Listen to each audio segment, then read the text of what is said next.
Latin borrowings. A fortiori, all the more certainly.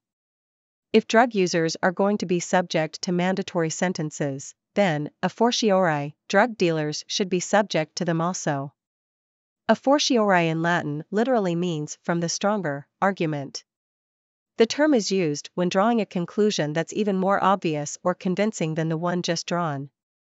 Thus, if teaching English grammar to native speakers is difficult, then, a fortiori, teaching English grammar to non-native speakers will be even more challenging. A posteriori relating to or derived by reasoning from known or observed facts.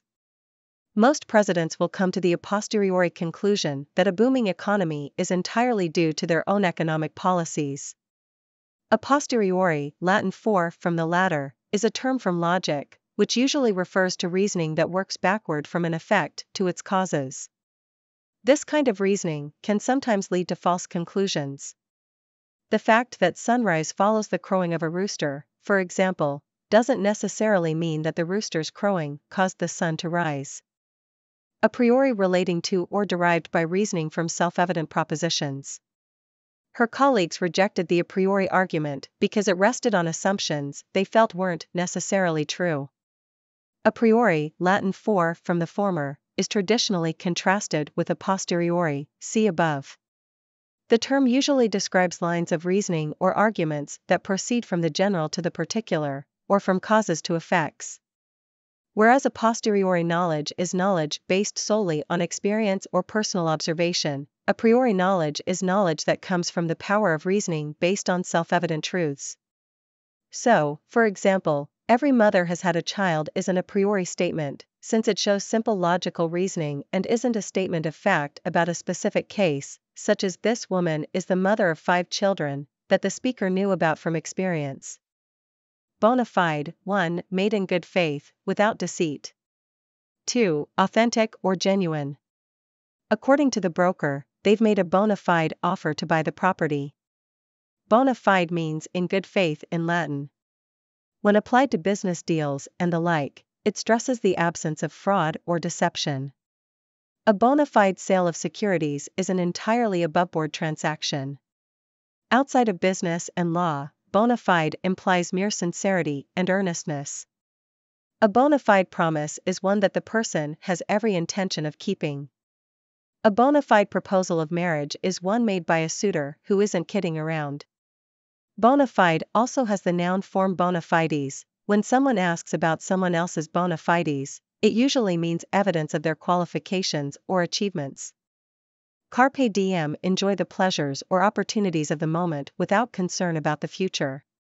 When he learned the phrase carpe diem in high school Latin class, he knew he'd found the motto he would live by for the rest of his life.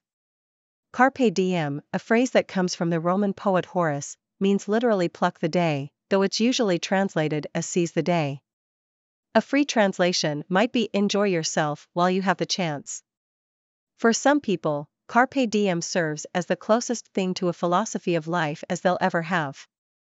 Caveat emptor, let the buyer beware. The best rule to keep in mind when buying anything from a pushcart is caveat emptor. Without a warranty, the buyer must take the risk is the basic meaning of the phrase caveat emptor. In the days when buying and selling was carried on in the local marketplace, the rule was a practical one. Buyer and seller knew each other and were on equal footing. The nature of modern commerce and technology placed the buyer at a disadvantage, however, so a stack of regulations have been written by federal, state, and local agencies to protect the consumer against dangerous or defective products, fraudulent practices, and the like. But the principle that a buyer needs a warranty if he is to avoid risk remains an important legal concept. Note that a caveat is a small warning or explanation intended to avoid misinterpretation. Corpus delicti, 1. The substantial and basic fact or facts necessary to prove that a crime has been committed. 2. The material substance, such as the murdered body, on which a crime has been committed. The police believed they had solved the crime, but couldn't prove their case without the corpus delicti. Corpus delicti literally means body of the crime in Latin.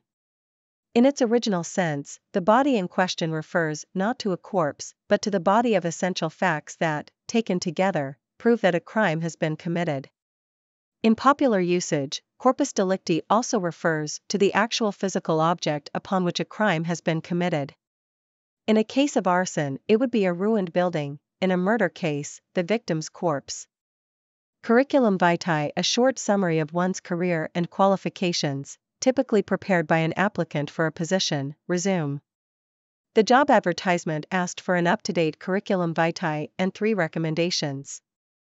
The Latin phrase curriculum vitae, often abbreviated CV, literally means the course of one's life. The term is usually used for applications for jobs in the sciences and medicine and for teaching positions in colleges and universities. A shorter term is simply vita, meaning life. In other fields, resume is more commonly used in the US. In England, however, curriculum vitae is the usual term for any job application.